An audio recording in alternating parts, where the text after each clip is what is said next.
Rouse's Markets is voted best grocery store in New Orleans, best grocery store in Baton Rouge, Mississippi, Gulf Coast, Thibodaux, Houma, Hammond, Lake Charles, Mobile, year after year.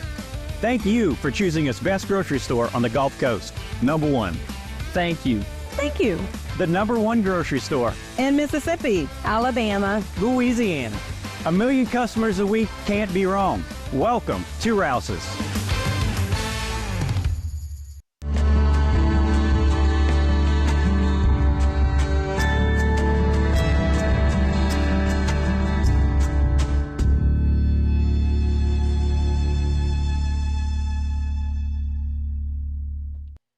All right, we're back. It's that time again. Debbie Cox DeNova is in the house. And this is going to be a great topic. Yeah.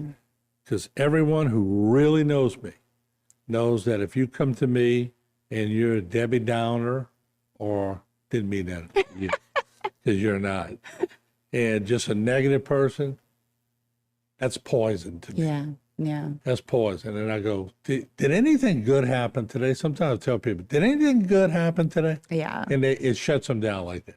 Yeah. So, and the thing about it is that the reason why that's so repulsive too is because we actually understand on an intuitive level and an instinctual level that we're contagious to each other.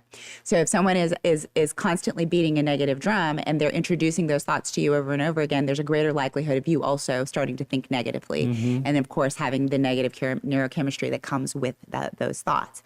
So the problem is this, that, you know, and I work with people who have those constant negative thoughts. Mm-hmm. And what it's called is ruminative brooding. So rumination is a cognitive processing mode that is about like actually thinking about something repetitively and passively that is negative. And so it creates a negative experience within you, okay? So when we ruminate, we can ruminate about the past or something that happened, like, oh my gosh, like, I can't believe I said that thing in front of my boss. You know, I wonder if, you know, if I'm in trouble now, I wonder if my job is in jeopardy, right? That can be rumination about the past. Or you can worry about the future. You know, so you can actually like catastrophize about the future, like, oh my gosh, you know, like, oh, I might get fired, and then if I get fired, then I might not be able to pay rent, and you know, all that, right? Right. So it's to understand, and the reason why we talk about so much about the neurochemistry of it is so that you can understand what you're dealing with, because when you have an understanding of what you're dealing with, you can manage it, you can rise up above it and actually manage it. So if you are the type of person who actually experiences a lot of negativity, then it is really important for you to actually recognize how to actually release it and what the consequences of not releasing it are. Mm-hmm. Now, what happens is that we have an amygdala. We talk about the amygdala a lot. You know, it's the seat of emotion. And really what the amygdala is, it's a neurobiological little part of the brain that is kind of like the bodyguard of the brain. It's got your back, okay? So the job of the amygdala really is to scan the environment for the negative stuff or the tough stuff, and to actually amplify it. Why? Because the tough stuff, the negative stuff, is the thing that could represent the most threat to you. Now, what happens is that the amygdala will be scanning for threats in the environment, and you know there's negativity bias, so there's a bias toward negativity, right. and so that's for our survival. And then when it sees something that it represents a threat, it can amplify it. Now, the amplification process can be because you have trauma, so something happened in the past that reminds you of that specific threat, right? Maybe you were rejected when you were 5 years old, and now there's this person over here who looks like they may be rejecting you again. And the amygdala will have you sort of really focusing on that person, right? Or it may be that you are just feeling imbalanced, and because you're feeling imbalanced, maybe you're hungry, angry, you know, you're tired, whatever it is, you're feeling imbalanced, which creates a vulnerability within you, which means any threat perceived in your environment can actually be like a bigger threat. So it's important to recognize what's happening there and the reason it's happening, because people will be like, I don't know why I feel so, like, I can't stop thinking about this negativity. Well, what happens is that when you start thinking about it, and especially when it's linked to other memories from the past, what happens is that immediately that represents an event in your body. So what happens is that you see it, the amygdala has you like, oh, red alert, look over there, right? And we talked about this before. It's almost like there's a spotlight effect that happens. And there is a neuromodulator called acetylcholine that will flow. And the job of it literally is to put a spotlight on what's happening. And there's a picture of sorts that is taken and embossed in the brain, like, oh, that, we have to remember that. It happens for good, but it also happens for bad. So speaking specifically of bad, what will happen is that then you're remembering this so that you can actually avoid it. But what happens is that the neurochemistry that comes with that, we start getting familiarized to it. And because it's such a rush in our system, there's actually an addiction process that happens.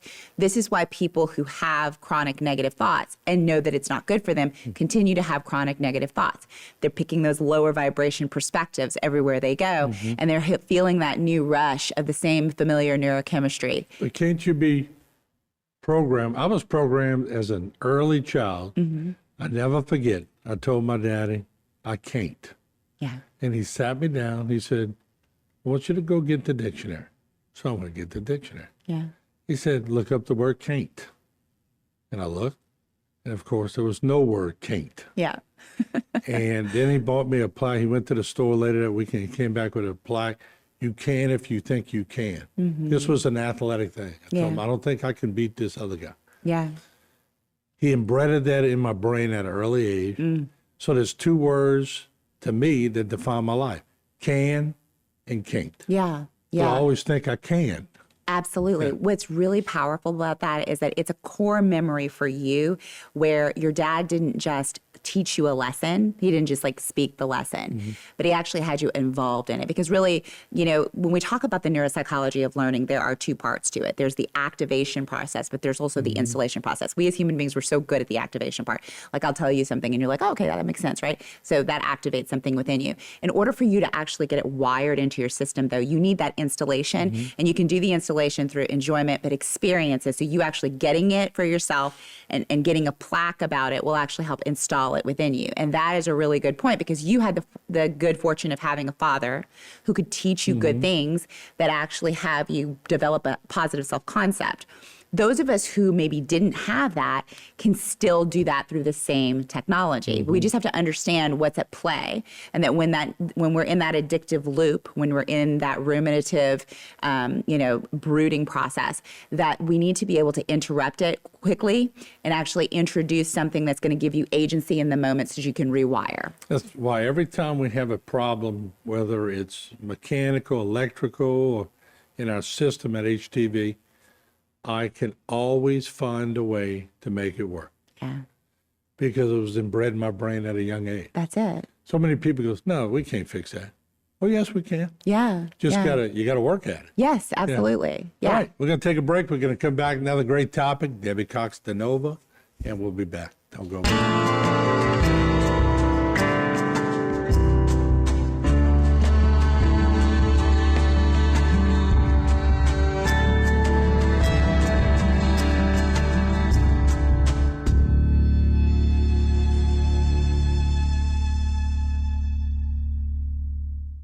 Today's social media segment is brought to you by South Louisiana Bank.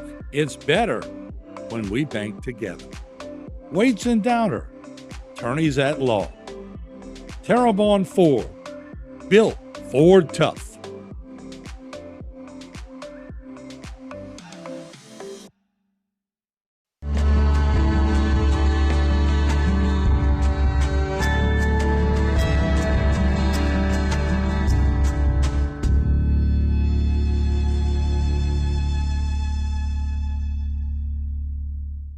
All right, we're back. We're talking about releasing negativity. Debbie Cox DeNova is in the house. It's good vibes.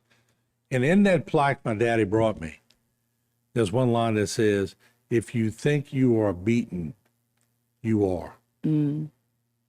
It's all a state of mind. Yeah, it really is.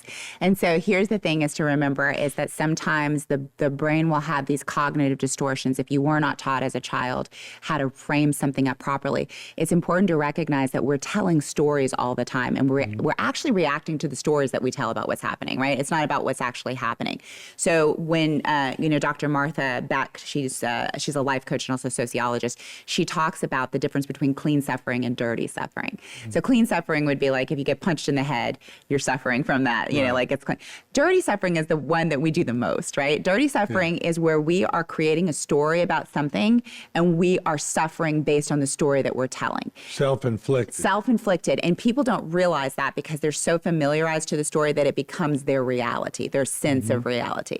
So it's to remember that I'm going to give you 5 steps that you can do to actually remember that it's just a story. We talked about this before where I asked you before, like, how is the chair, how is the table the mother to the chair? Right? How is the table the mother to the chair? And so if you ask, 100 different people, how's the table the mother to the chair? They're all going to come up with 100 different reasons. Well, the reality is that the table is not the mother to the chair, right? But if I give you that framework, your brain's going to go to work immediately to spin a story about how that is the truth. And that is how our brain is. So it's important to recognize that when you are in a loop that is negative, when you have that negative neurochemistry, the design of it really is to get you to take action, to do something different. But if you don't know that, or if you get lost in it and you get addicted to it, now you're just running around beating the drum of negativity. So what you can do in the moment that you're actually having that, remembering that the mind has its own momentum. So you start on something and it just keeps on chasing, called that, like the monkey mind. It goes from one thing to the next thing, right? So what you can do, remember we talked about the intelligence of the three different brains. You can actually, in 5 steps, ask yourself to actually come up with a way to reframe. So first of all, with your hand here on your brain, like actually accessing the prefrontal cortex, you can say, what am I making this mean? So that's a really important question because in that, you're actually recognizing I'm making the meaning here, right? So this person's ignoring me and I'm making it mean that they hate me or that they don't value me as a person. They're not answering my questions, whatever it is. What am I making this mean? Okay.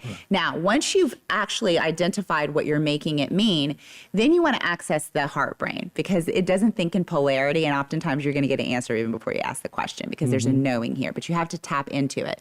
So how you do that is you put your hand on your heart. You take a few deep breaths, just deeper than what you're doing right now. And that's going to send the signal to your body that the neurochemistry of stress can go away. And you can actually like elicit that neurochemistry of rest and digest, of calm, of solutions. So you take a few breaths. What else could it mean? Okay. Now, what else could it mean? Could be an infinite number. It could be other worse things, but it's just to recognize that this is only one story of many possible ones. Doesn't everybody have a little thing they do when they get stressed? Yeah. I had a girlfriend point out to me one time. She goes, every time you get stressed, you rub your top of your head. And it wasn't until the next time I was stressed, I'm going, she's right. It's great. Everybody has their own little squeeze ball. It's so important to recognize your own cues because sometimes you don't even realize you're in the stress mode until you actually see your own cues, right? So understanding cues in other people is really important, but understanding your own cues can be really powerful. You're like, why am I lying right now? Why am I having a cue of lying? I'm doing this in the office. Get out the office. Yes. So the way that you can actually have agency, so you've already asked, like, what else could it mean, right? You have your hand on your heart, and is this within my control? Because sometimes it is and sometimes it isn't. Right. But what's always within your control is your response or your reaction. So you can actually say, like, okay, I can choose to focus on this instead of that, right? And so number 4, what can I do about it? Because at the end of the day, that feeling within you is asking you to do something on the lines of the resolution, not on the lines of the problem. So what the problem is that a lot of people don't realize that. So if someone's irritating me at work, and I'm just like, that person's so freaking negative. I can't. And now the action that I'm taking maybe is in revenge or reaction or retaliation toward that person instead of the resolution, which is what that feeling is actually asking for. And then number 5 is simply to take action. It is the best antidote to negativity, is to remember that this is a sacred feeling that you are coded with that is actually asking you for resolution, asking you to make something better of your reality. And when you go to take even the smallest bit of action toward the resolution, you will find there is peace that starts to happen. Just keep cement blocks and rope in your car. Whole different show. I love the topic, though. Yes. What are we talking about next week? Do we know yet? We don't know yet. I'm open for dreams. Let's do some on dreams. Okay, yeah. Dreams. Yeah. All right, that'll be a good one. Yes. Everybody will tune into that.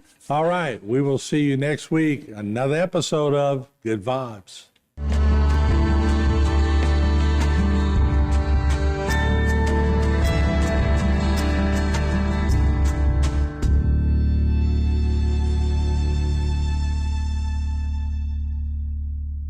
Today's social media segment is brought to you by Terrebonne General Health System. Your health is our legacy. Rouse's, you're either local or you're not. Buick, the craft of modern luxury. St. Martin and Bork, know your rights.